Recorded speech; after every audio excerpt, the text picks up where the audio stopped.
नमस्कार, आदाब, सत श्री अकाल। मैं हूं देवेंद्र मिश्रा और आप देख रहे हैं धमतरी का सबसे पसंदीदा न्यूज़ चैनल डीएनए, जिसमें हम रोज़ लेकर आते हैं शहर से जुड़े और आप सभी को प्रभावित करने वाले मुद्दे, करते हैं उनकी एनालिसिस और बताते हैं खबरों के पीछे छिपी सच्चाई को। गहराई से परख होती है हर उस घटना की जो खबरों की भीड़ में आम होकर गुम सी हो जाती है। हम लेकर आते हैं परिचर्चा कार्यक्रम, मीडिया की चौपाल और वार्ड परिक्रमा, जिसमें शहर के प्रतिष्ठित लोग शहर हित की बातें बेबाकी से रखते हैं। बहरहाल आज हम लेकर आए हैं अपने जिला ब्यूरो की ग्राउंड जीरो से रिपोर्ट। देखिए क्या है आज की ताजा तरीन घटना। दैनिक वेतनभोगी संघ का अनिश्चितकालीन हड़ताल शहर के गांधी मैदान में जारी है। सोमवार को धमतरी विधायक रंजना साहू वेतनभोगी संघ को समर्थन देने पहुंची, जहां आंदोलनकारियों ने विधायक रंजना साहू को मांग पत्र भी सौंपा। दरअसल दैनिक वेतनभोगी कर्मचारी संघ प्रदेश भर में नियमितीकरण की मांग को लेकर अनिश्चितकालीन हड़ताल कर रहे हैं।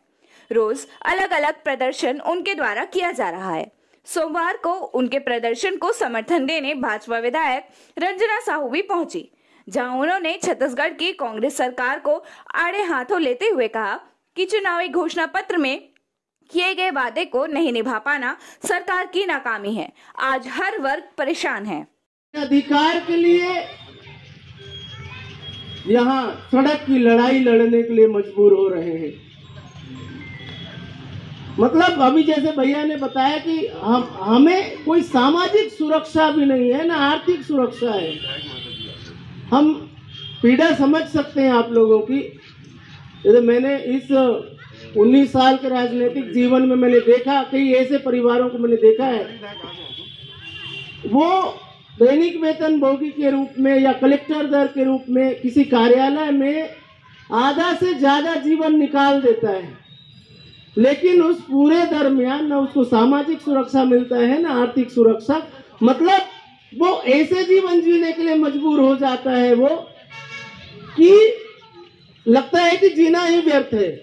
मतलब नाम के लिए ये रह जाता है कि भैया कहाँ काम करते हो, तो मैं ये पीएचई ऑफिस में काम करता हूँ या मैं ये आरईएस ऑफिस में काम करता हूँ, परंतु होकर जो ये पीड़ा है वो ना खुद समझते कि मैं कहाँ पर काम करता हूँ।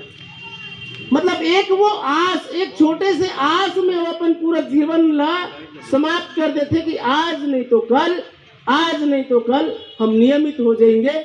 और वो सामाजिक सुरक्षा वो स्वयं के लिए नहीं, वो सामाजिक सुरक्षा वो स्वयं के लिए नहीं, वो अपन परिवार के लिए, अपन बाल बच्चा के भविष्य के लिए वो तैयारी करते हैं।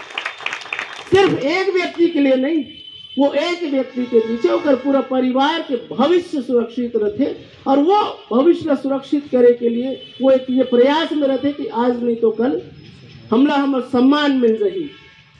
परंतु लंबा समय, एक लंबा अवधि के बाद भी जब वो सम्मान वाला नहीं मिल पाए तो ऐसे सड़क के लड़ाई लड़े के लिए वो मजबूर हो जाते। और आज ये लड़ाई आप अनायास नहीं लड़ा थे। 4.5 साल पहले जब घोषणा पत्र निर्धारित हुई कांग्रेस के तरफ से कि जितने भी अनियमित कर्मचारी हैं, दैनिक वेतनभोगी हैं, जितने भी इस तरीके से कर्मचारी हैं, हम सबको नियमित करेंगे। वो तो कार्यकाल में नहीं, सत्ता पे बैठेंगे और हम उनको नियमित कर देंगे, ऐसे वादा करके आज वो सरकार में बैठ गए। लेकिन अब ये सत्ता जाने वाला है होकर, परंतु आज तक हमारे ये भाई मन के जो अधिकार है वो आज तक नहीं मिले हुए हैं। कर्मचारियों की, दैनिक भोगी कर्मचारियों की आज के आपके कार्यक्रम में, चूंकि यह लगातार अनवरत आपका कार्यक्रम चल रहा है, 1 तारीख से यह आंदोलन शुरू हुआ है। आंदोलन का समर्थन करने के लिए साथ में उपस्थित सांसद प्रतिनिधि उमेश साहू जी, हमारे भारतीय जनता पार्टी के मंडल अध्यक्ष, हमारे नेतृत्वकर्ता, हमारे अगुवा, हमारे मार्गदर्शक सम्मानित बड़े भैया विजय साहू जी, युवा मोर्चा के महामंत्री जय हिंदुजा जी, युवा मोर्चा की टीम भाई देवेश जी और मनीष जी, महिला मोर्चा सम्मानीय लता जी, नीलू जी इस मंच में उपस्थित हैं, और मेरे सभी भाई बहन जो गंगा जल की कसम और गंगा जल हाथ में लेकर जिस सरकार ने झूठी कसम खाई और लगातार ये कहा कि जिस दिन कांग्रेस की सरकार इस सत्ता में आई 10 दिन के भीतर दैनिक वेतनभोगी कर्मचारियों का नियमितीकरण किया जाएगा। ये आपने नहीं कहा, ये हमने नहीं कहा, ये किसने कहा? ये किसने कहा? लबरा सरकार ने, झूठी सरकार ने। आज 4.25 साल हो गए इस सरकार को। कोई राजनीतिकरण नहीं, कोई राजनीति की बात नहीं, बात है अपने अधिकारों की। उन्होंने आपसे वादा किया, कांग्रेस सरकार ने वादा किया, हम सत्ता में आएंगे 10 दिन के भीतर। क्या कहा? 10 दिन के भीतर। अभी 10 दिन नहीं हुआ है। 4.25 साल है, ना इस सरकार को दिखाई देता है ना सुनाई देता है। इतना समय गुजर जाने के बाद भी नियमितीकरण करने के बजाय मैं आपको बता दूं 50,000 से ऊपर इस प्रदेश में कर्मचारी होंगे। कुछ समय पहले एक घटना हुई थी, कलेक्ट्रेट से जितने अनियमित दैनिक भोगी कर्मचारी हैं उनको बाहर कर दिया गया। अभी आत्मानंद स्कूलों में भर्ती की जा रही है, वो भी अनियमित है। एक तरफ आप कहते हैं कि अनियमित और दैनिक विक्रम भोगियों को नियमित किया जाएगा, दूसरी तरफ आप फिर से झूठ बोल के अनियमित भर्ती करते हैं। ये सरकार की इतनी बखत नहीं है कि आपकी परेशानियों को कम कर सके। व्यक्ति सामान्य जीवन जीता है, अपने घर परिवार के लिए जीता है। किसी की माता पिता बीमार हैं, 10-12 हजार में कुछ नहीं होने वाला है, उसको पूरा परिवार चलाना है। बच्चे हायर एजुकेशन में चले जाते हैं,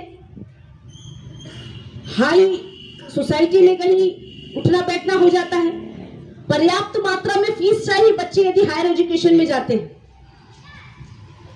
माँ बाप कहीं कोई बड़ी बीमारी का शिकार है, आप घर के मुखिया, इस नाते जिम्मेदारी आपकी हो जाती है। लोगों को तो ये लगता है ये तो सरकारी कर्मचारी है, घर की जिम्मेदारी ये उठा रहे होंगे, लेकिन उनको नहीं पता कि आप अनियमित हैं, आप दैनिक भोगी हैं और सरकार ने आपसे झूठा वादा किया था। दैनिक वेतन भोगी कर्मचारी जो बहुत अधिक संख्या में है, लगभग पूरे प्रदेश में तो 50,000 से अधिक की उनकी संख्या है और लगातार अनवरत ये अपनी मांगों को लेकर एक बार नहीं कई बार शासन को इन्होंने चेतावनी दी है, पर ये तो गूंगियों बहरी सरकार है। इनको ना तो कुछ सुनाई दे रहा है, ना दिखाई दे रहा है, इनका ना दर्द दिखता है, ना दुख दिखता है, ना परेशानी दिखता है। लगातार इन्होंने जब काम में लगा कर रखा उस समय इनको याद नहीं आया ये दैनिक वेतन भोगी कर्मचारी हैं। अब उनको ये याद आ रहा है कि ये दैनिक वेतन भोगी हैं। भाई वादा तो कांग्रेस पार्टी ने किया था, कांग्रेस की सरकार ने कहा जैसे हम सत्ता में आएंगे 10 दिन के भीतर इनकी नियमितीकरण करेंगे, लेकिन आज क्या हुआ? 4.25 साल गुजर गए हैं, 2 महीने बाद चुनाव है, कब ये इनका नियमितीकरण करेंगे? लगातार ये अपनी आवाज को बुलंद कर रहे हैं और आज इनके समर्थन में पूरे भारतीय जनता पार्टी के हमारे पदाधिकारी और कार्यकर्ता गण भी यहाँ पर उपस्थित हैं। एक बार नहीं कई बार सरकार का ध्यानाकर्षण इस ओर किया गया, लेकिन सरकार तो इसको चर्चा में शामिल ही नहीं करना चाहती। ध्यानाकर्षण के माध्यम से शून्यकाल में भी इन विषयों को उठाया गया और जब दैनिक वेतन भोगी कर्मचारी और हमारे अनियमित कर्मचारी लगातार जब विधानसभा की ओर इन्होंने कूच किया था, उस समय भी सरकार की ओर इनका ध्यानाकर्षण कराया गया, लेकिन सरकार इनके महत्व को नहीं समझ रही है। इनके परिवार में क्या बीत रही है, इनको क्या पीड़ा है, इस बात को सरकार को समझ में नहीं आ रहा है और ये सुनने वाली सरकार नहीं है। लगातार ये 1 तारीख से धरने पे है और कल फिर से ये माना तूता में जाकर 1 दिन का महाधरना इनका है और ये लगातार सरकार के विरोध में इस तरह का काम चलता रहेगा जब तक सरकार इनकी बात नहीं मानेगी। देखिए, ये मांग पत्र नहीं, इनकी भावनाओं का पत्र है।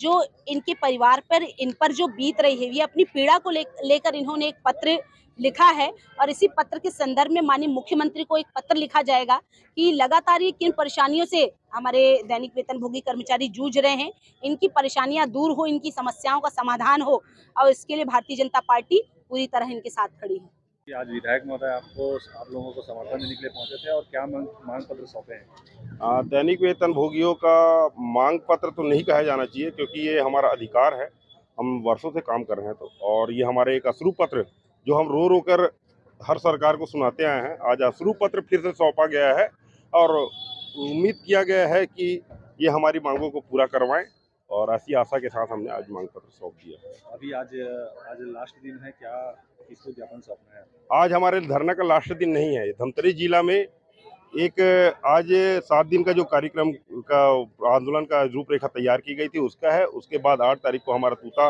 माना में कूच है, वहाँ से प्रदेश स्तर पर जो निर्देश प्राप्त होंगे उसके हिसाब से आंदोलन फिर आगे बढ़ेगा। और दैनिक वेतन भोगियों ने इस बार पूरा मन बना लिया है कि इस बार आर या पार निमित्तीकरण इस बार, और यही सब बातें हैं। तो ये था शहर में घटने वाली खबरों का सार। हम लेकर आते रहेंगे अलहदा तरीके से हर उस घटना को और एनालिसिस करते रहेंगे खबरों की। आप बने रहिए हमारे साथ डीएनए न्यूज़ पर। हमें उम्मीद है कि आपके विश्वास की कसौटी पर हम सदा खरा उतरेंगे। ये आपका अपना चैनल है। जय हिंद, जय छत्तीसगढ़, जय धमतरी।